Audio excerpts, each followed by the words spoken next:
Okay, then. Hi, everyone. I'm Pamela Forward, founding director and president of Whistleblowing Canada. And I'm joined by Dr. Paloma Rago, who's also founding director, and Jackie Garrick from Whistleblowers of America, who's also a member of our advisory board. And we extend a very warm welcome to all of you. We're really heartened by the record number for tonight's webinar. And before I go on, I would like to take a moment to acknowledge that I am here in Ottawa on the unceded traditional territory of the Anishinaabe Algonquin people, First Nations of Canada, and am grateful for their stewardship of this land. And for those of you who are joining us for the first time, a bit about Whistleblowing Canada Research Society. We're a nonprofit registered charity with the purpose of advancing education on the whistleblowing phenomena through research and sharing the information publicly. We started in 2019, so we're a relatively young organization. We also provide information and support to whistleblowers who call us from across the country. And thank you so much to those of you who donated tonight. Your help is much needed and appreciated. And lastly, a quick announcement. Please check out our new Friends of Whistleblowers page on our website. This group was created for those who want to help beyond just a donation. We get often we get notes from people saying they want to help. So this way, if they become a friend of Whistleblowers, they can act as our social media ambassadors and share our weekly posts and information from the notices on our homepage. We do a weekly post on Facebook. The more friends of whistleblowers we have who sign up, the stronger the visible movement to spark the political will to improve the climate for whistleblowers and whistleblowing in Canada, which I believe we all agree is needed. So with that, I'm going to turn things over to our moderator, Dr. Paloma Rago, who is Associate Professor and Director of the Charity Insights Canada Project in the School of Public Policy and Administration at Carleton University. And she will be our moderator and will introduce our esteemed speaker for the evening. Thank you. Paloma. Thank you, Pam. Welcome, everyone. What a time to be talking about whistleblowing and retaliation and the mental health. So as today we are here to discuss an often overlooked yet critical issue, the mental health toll of whistleblowing. Whistleblower play a vital role in holding institutions accountable, exposing misconduct, and safeguarding the public interest. However, coming forward is rarely without consequences. Many whistleblowers experience severe psychological stress, professional retaliation, financial instability, and social isolation. The emotional burden can lead to anxiety, depression, PTSD, and other long-term impact. But despite their critical role in transparency and justice, whistleblowers often lack the sufficient legal and psychological support. I believe, and I hope you'll join me here to acknowledge that this conversation we're having today is essential because protecting whistleblowers means protecting truth, accountability, and democracy itself. And in a time like today, it's more essential than ever. Today, I have the extreme privilege of hosting Ms. Garrick, a leading expert in whistleblowing, mental health, and organizational ethics.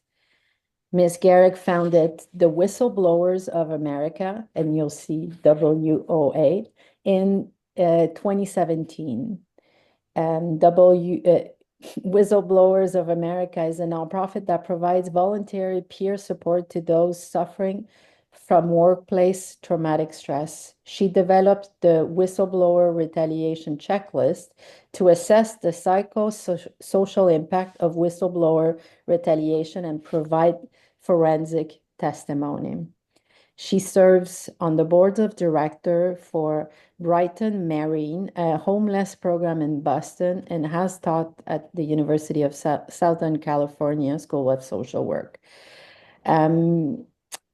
Ms. Garrick's distinguished career includes a service as a U.S. Army Social Work Officer, leadership at the American Legion, Department of Veteran Affairs, and more. She is a recognized public servant with multiple awards and is the founder of the FAR Group, a consulting firm that supports public and private organizations with development, advocacy, and education. So we are pleased to have Jackie Garrick today among us. Ms. Garrick will speak for about 25-30 minutes. During this time, I will ask that everyone remains muted to minimize disruption. After the presentation, we will open the session for discussion. If you have a question, I will ask you to please raise the hand feature, and I will proceed in the order that the questions come in.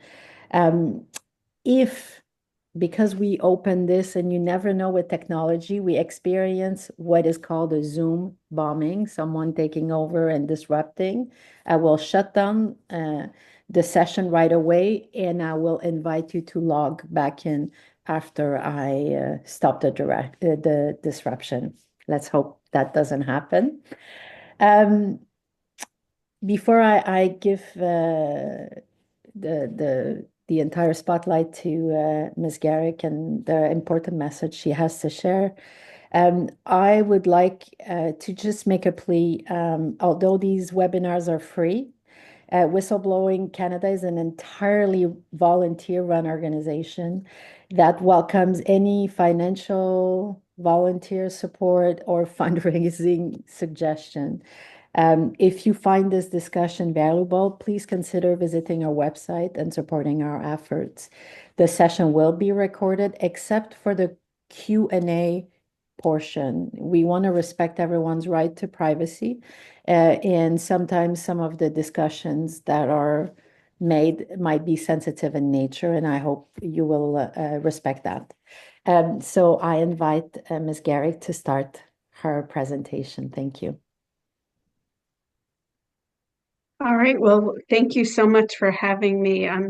It's truly an honor to be part of Whistleblowing Canada. Whistleblowers of America is a very similar organization. We're also volunteer-based. We are a peer support network, so a little different operationally from Whistleblowing Canada. We have worked with whistleblowers all over the world, actually. And we use a trauma-informed peer support approach, and we try to help people connect with other people who have had similar experiences. So how did all this get started? As you heard, I was originally an Army officer. My background is in military mental health, and I spent most of my career working with combat trauma and post-traumatic stress disorder. I started my career working with Vietnam vets when PTSD was a new diagnosis. Yes, I am that old. And I was at the Pentagon setting up programs for wounded warriors and suicide prevention when I made my discovery of what I felt was a conflict of interest or contract steering at the Defense Department. And I made a disclosure. And then I started to experience this strange retaliation. It seemed so odd to me that I was trying to do the right things, and yet all this weird stuff was happening. Not invited to meetings and losing my place and just being questioned about my programs and what I was trying to champion. And it all devolved very quickly it took me a while to realize that this one person was really trying to undermine me, was the same person who I had made my disclosures about and reported her as sort of having this conflict of interest. So after I called HR, Human Resources, and I said, I don't understand why I'm being removed, why all this is happening. And I told her the story, and she said, I cannot confirm or deny, but you should go with your instincts on this. And she called me a whistleblower. And I went, no, no, no, no, that's not what I did. What I did was follow our federal acquisition regulations. And she was like, no, what you're experiencing is a PPP. Again, terminology I did not know at the time. It was a prohibited personnel practice. And that's when I began to realize that not only was this a very unique system, just like our military and our veterans experience, but the things I was feeling and what I was going through with this hostile work environment that I was being exposed to very much reminded me of what I had been doing for the past 40 years with combat vets and combat trauma. And so that's where I started to come up with these ideas about whistleblower mental health. It's not letting me advance slides. Oh, there we go. Okay, so what I did was I started to think about what is this, what is retaliation, what is reciprocal peer support, and how could we do more to take care of other people that were going through the same thing that we are going through. I'm trying to get rid of the toolbar. No going. So what I what I knew about peer support is one, that it is evidence-based, that we use it for other populations, again, with our military, with veterans, but also I've seen it used with moms with disabled children, cancer survivors, grief counseling. And the idea of it is to reduce some of that stigma that people are feeling, to build back up your resilience, because it allows you to vent and feel validated. And this is important against depression, PTSD, substance abuse, suicide, all those mental health crises that come with feeling like you're under the gun and being pressured. What we have seen with so many of our whistleblowers and in some of our research is that they're experiencing divorce, underemployment or unemployment, poverty, homelessness, increased physical as well as mental disorders. But there are stress-related conditions that go along with having PTSD. So we know things like autoimmune, musculoskeletal, gastrointestinal, all of those things are like secondary. And even cancer, there's research that shows that stress will activate dormant cancer cells. So we know that this impact is greater than what we might think of at first blush. I just use a very generic definition, first of all, of even what is a whistleblower. This will vary state by state, country by country. So I don't know if this is the same as in Canada, but for the purposes of Whistleblowers of America, this is kind of how we describe a whistleblower. It's just anybody who's made a disclosure. We focus it on employment. I know that there are other groups and other activities that would consider whistleblowing as something outside of employment as well, like patients who report poor care at a hospital. But that goes a little bit beyond our scope. Not that I think it's wrong, it's just we are a very small organization, so we had to scope some way, and that's how we've done it. And then, of course, there's a laundry list and beyond your imagination list of everything that we consider a disclosure. And fraud, waste, and abuse is kind of a big category. We also consider things like harassment, discrimination, contamination, trafficking, any of these things as being a subject of a disclosure. And then our occupational safety and health administration has a list of things they consider to be unsafe conditions. as well as what they consider to be retaliation, which I think is important. I think it's often ignored, but it does exist as defined by a federal agency, or what's left of our federal agencies at the moment. So then what I've done is I began to focus in on what is this propensity to even be a whistleblower. And I think this is an important pause here because when we were, we worked on this book. I worked on this book with Dr. Martina Buff. It's the psychosocial impacts of whistleblower retaliation. And as we thought about taking some of the research we had already done and turn it into, at first it was going to be a chapter for another book. That didn't work out, and it turned into its own book. So as we thought about this, we really begged the question, well, why do some of us become whistleblowers and some of us don't? So we started looking at some of this research and pulling together some of our own around propensity. And that's where we found that there is, and I've continued to do some more research on this, that there is this idea that shapes even the whistleblower mentality that informs this character. And it does, it comes from our background, a sense of ethics or religion. When I talk to whistleblowers, you'll hear stories about, my father worked hard his whole life and stood up to corruption. I was the children or the grandchild of Holocaust survivors. I felt it was a moral imperative to do the right thing because I grew up in a family that was devoutly Catholic and we had priests in the family. My uncle was a priest. And you'll start to hear that ability to reach back into a person's past and start to learn what informed this sense of moral fortitude or this courage to act. We also looked at positionality. And was there a difference between men who whistleblow and women who whistleblow? And we found that there was somewhat this idea of positionality.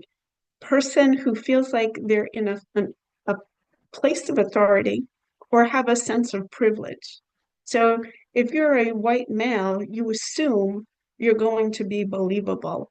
Whereas if you are from a more marginalized background, you might be more mindful about how you go about your whistleblowing because you know that your positionality and your believability are connected.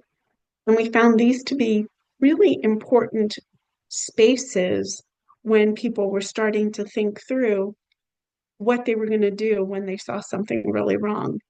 And, we also saw that men are making more of these decisions based on positions of power, financial decisions, whereas women were again thinking more in terms of human rights and nurturing and were they taken care of. There's this idea that if I've been victimized myself, I want to protect others from being victimized. So that was a big propensity with whistleblowers. Some of it was educational level or experts in their field, which could also go along with mandated reporting. I'm a social worker, I'm a mandated reporter if I think I'm looking at child abuse. So those were informing some of these decision makings. And I think as we looked more as well as those differences between males and females, the Me Too movement, I think, has made more women feel empowered to speak out and come forward as well as a culture of believability started to take shape. We won't talk about where we feel like we are right now. So, and then I thought, there are some key places here where whistleblowers start to make decisions. And this is where I feel like our role in peer support becomes really vital. They start to think about, who do I tell? Do I go inside my organization, outside my organization? Do I feel safe? Again, that idea of positionality and privilege. What will my family and friends think? And this is an area, if I had a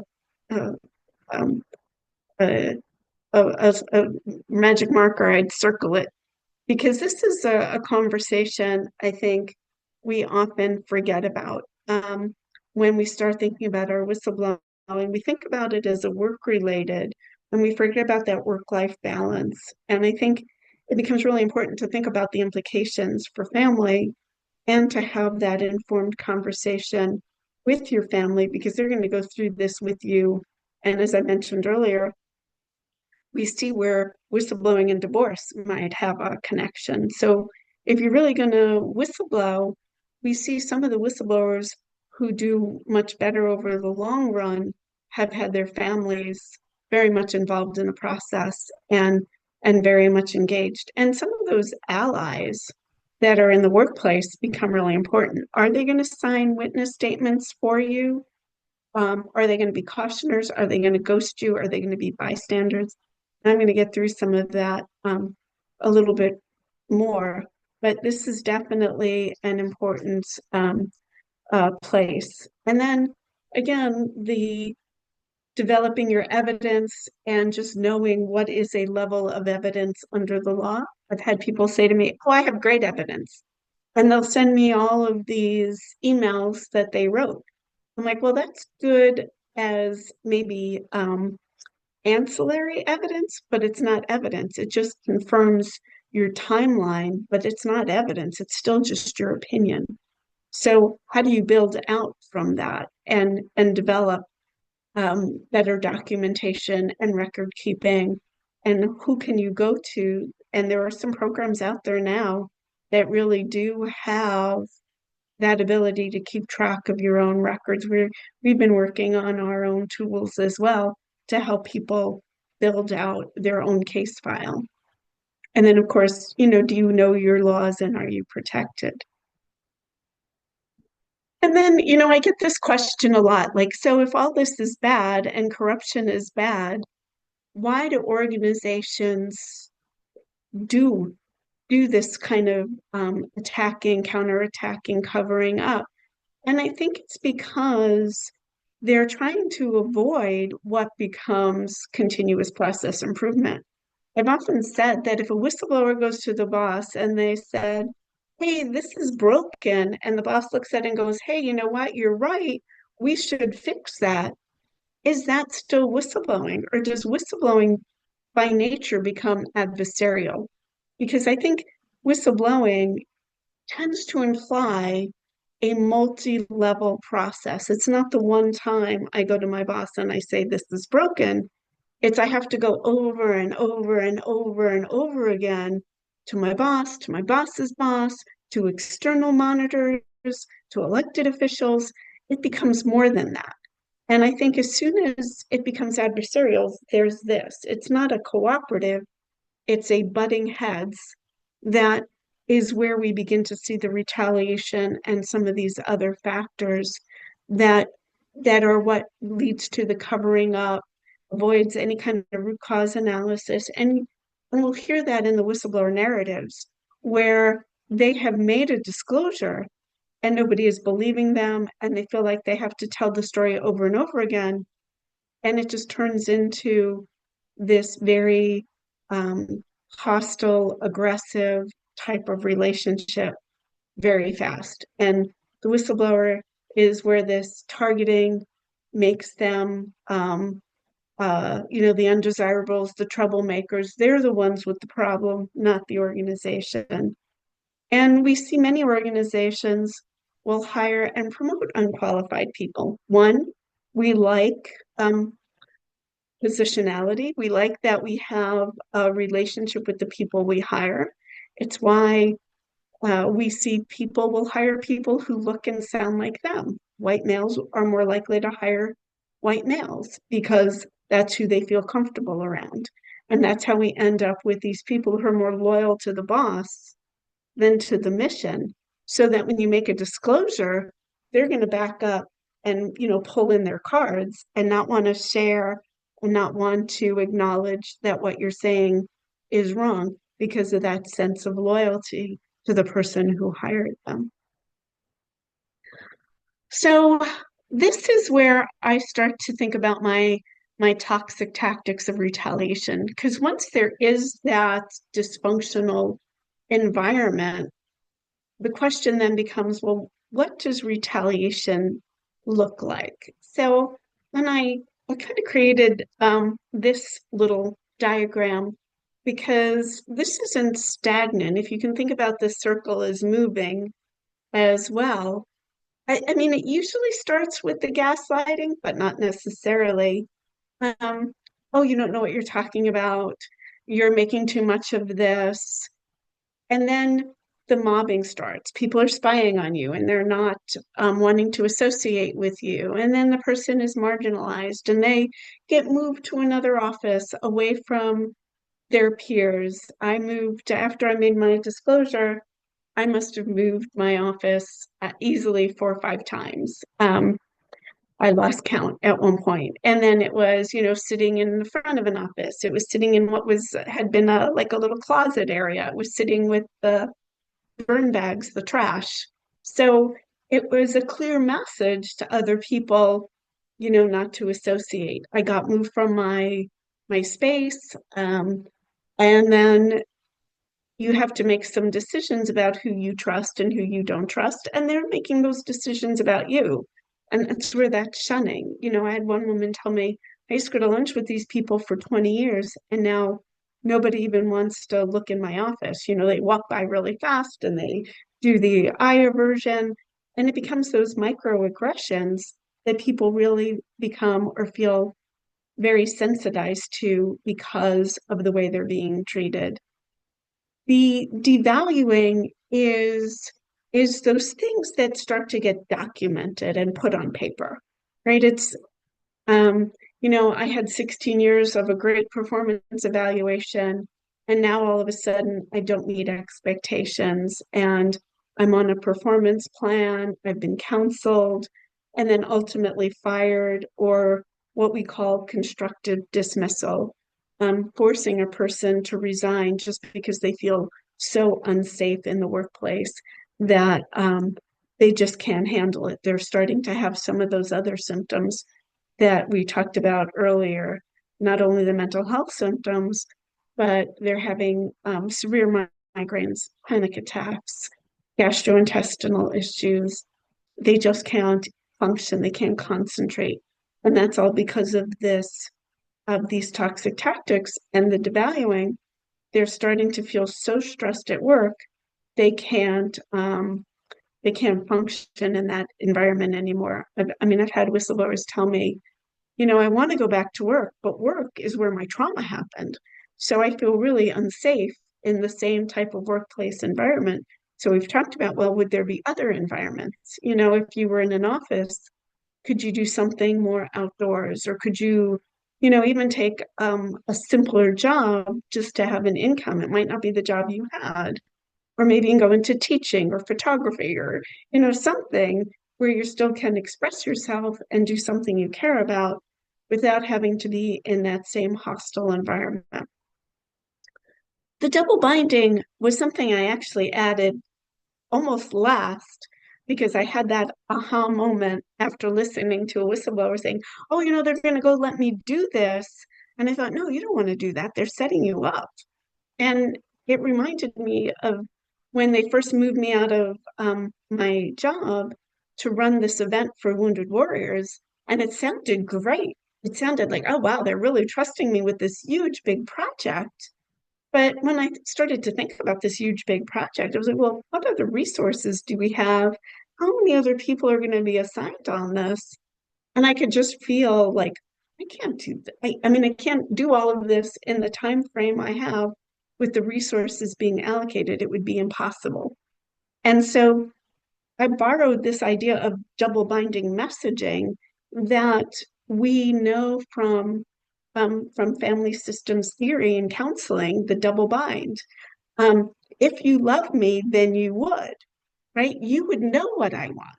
No, those are double binding messages. So it seems restorative and it seems like the person cares about you, is trying to help you. But really, at the end, it's a setup to fail because work will get plagiarized, somebody else will get the credit. I did work on that project. We did get more people involved, but when it came to giving out awards and recognition, I wasn't even invited to the ceremony. So everybody else got the from the team got, you know, I don't remember, plaques or certificates or something. I wasn't even invited to show up. So the double bind became something I thought, oh, that's a really tricky one and hard to see coming because it feels restorative. It's what you want. You want to stay working. You want to stay feeling significant in the workplace. You know, mission, purpose, and belongingness all go hand in hand. That's part of this. Removing you from everything starts to impair that sense of identity. It disrupts who you feel like you are. So when you feel like there's this opportunity to be restored, that double bind is really so disheartening. And I think also related more to some of the aspects of moral injury that I'll talk about as well. Um, Blocking, career blocking, some people call it blacklisting or blackballing. We are trying to use more uh, official terminology. So when they obstruct your ability or block your ability to compete for job or advancement, that's what this is about. And so you might think, well, I'm going to just get out of this bad place and I'll go work somewhere else, and you find it very hard to get another job because your personnel file is now out of whack and you're not at the same level of functioning. Maybe you've been already demoted. That these things are ways to obstruct your ability to engage in further employment. And the idea that you are also being counter accused, Darbo, deny, attack, reverse, victim, offender, is another one of these highly impactful tactics that keeps somebody very dysfunctional because it makes you the target of blame, but now you're so busy defending yourself, we have forgotten about the fraud, waste, and abuse you've initially reported. And that's where then this bullying, which can be physical, um, you can be physically attacked, but it's more about the emotional abuse, the cyber stalking, abusing, doxing, swatting, all these other more internet related opportunities to come after somebody that might be that goes beyond, you know, just sitting in the office and having somebody knock on your door and yell at you in person. There are more than one way now to get at you and frighten you. It's by putting your information out there and letting strangers say whatever they want about you. And we've seen people really terrified and frightened, and families terrified and frightened.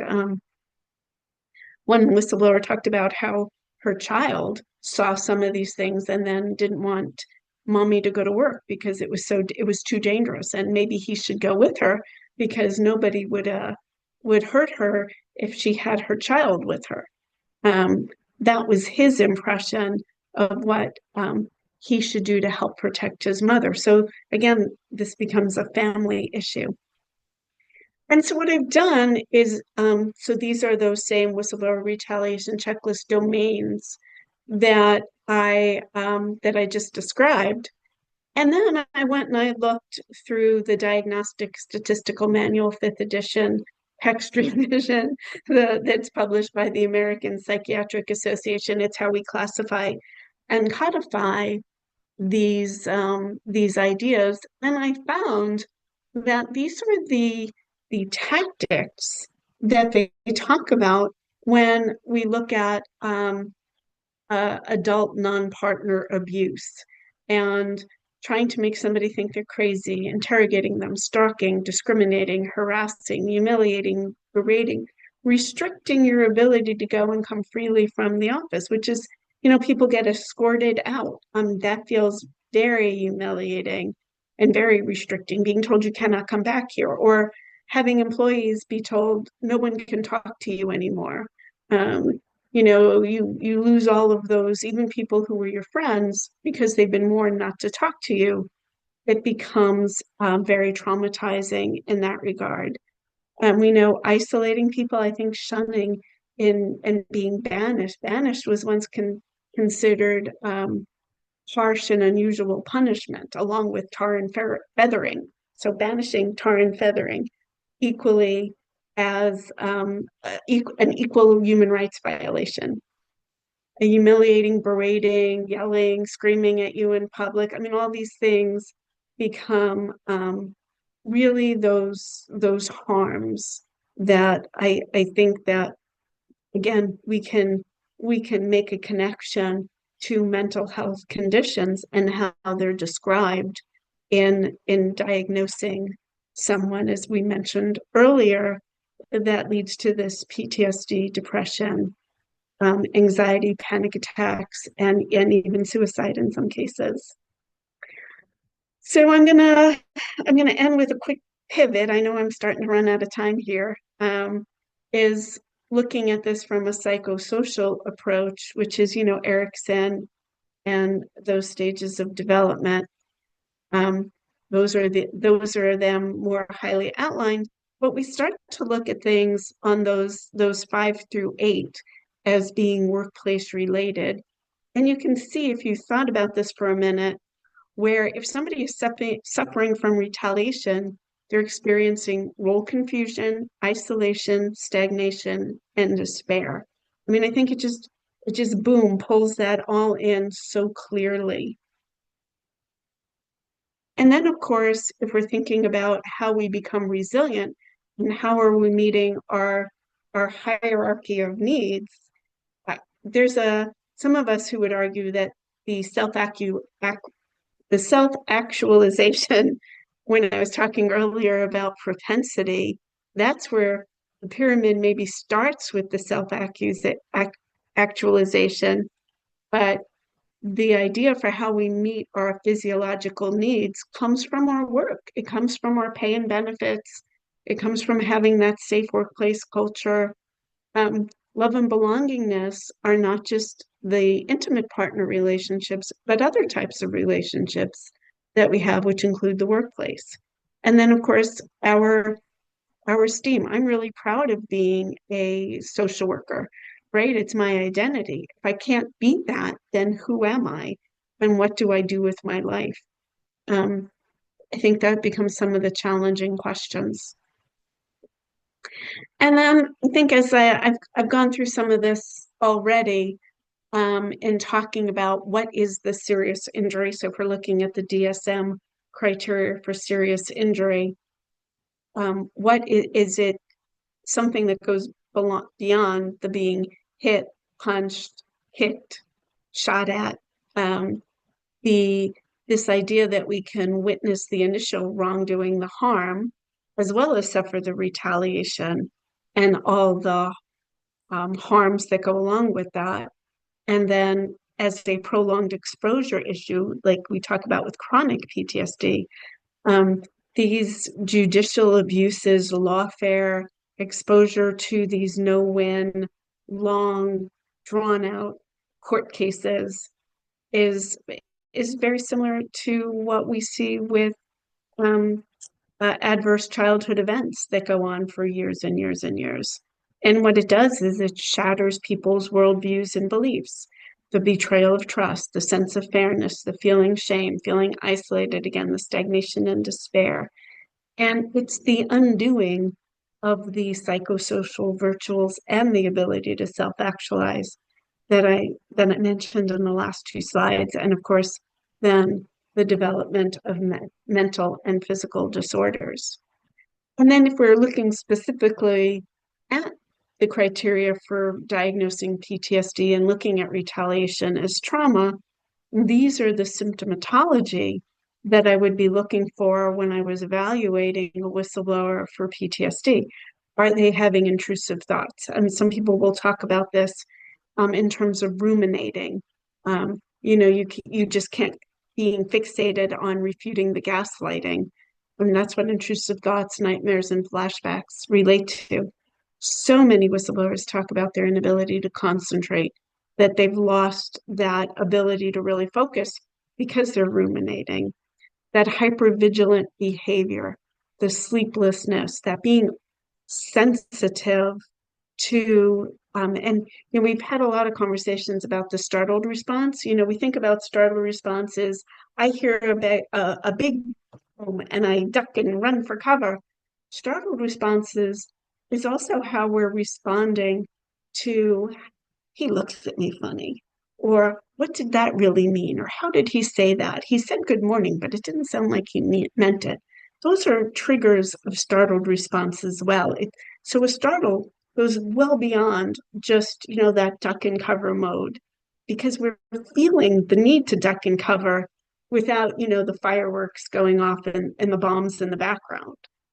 So I think that's also what begins to shatter our worldviews, creates that self-doubt.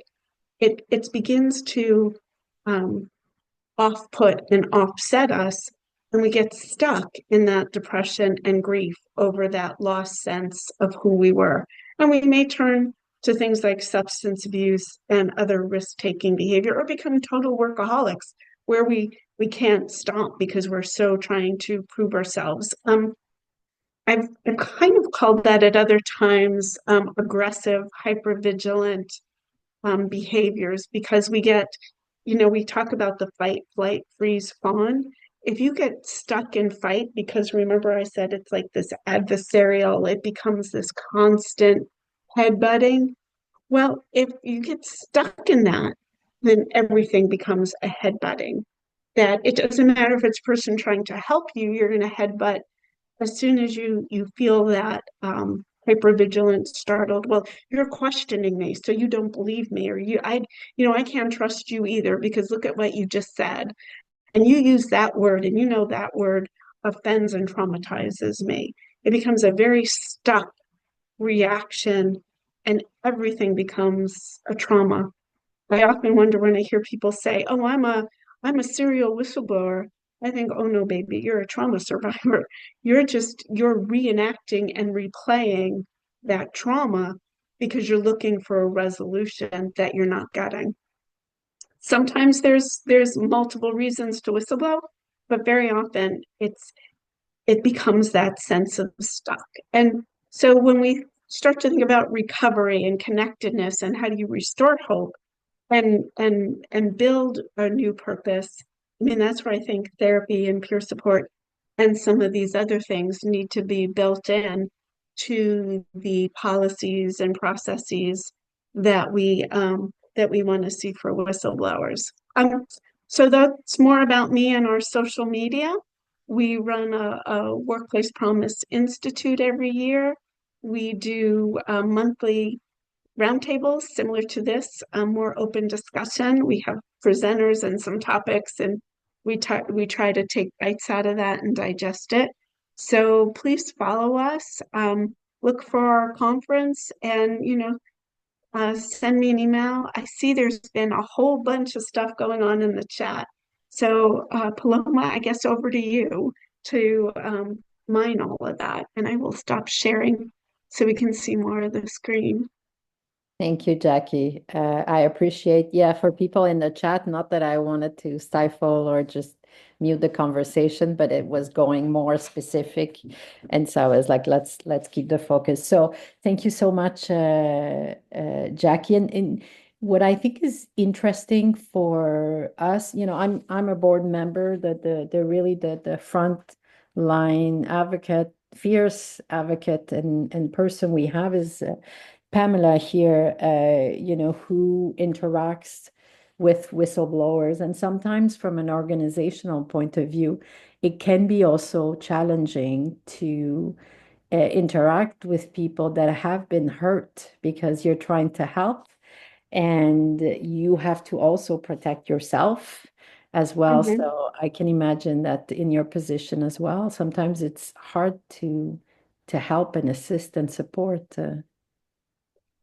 Yeah, so I think as peers, and what we do in peer support is it's about psychoeducation, right? We're going to talk about, we'll talk about the case, but I'm in a lucky position where look, I believe you. but let's look at what you're doing and how you're taking care of yourself. And it's trying to move them past that.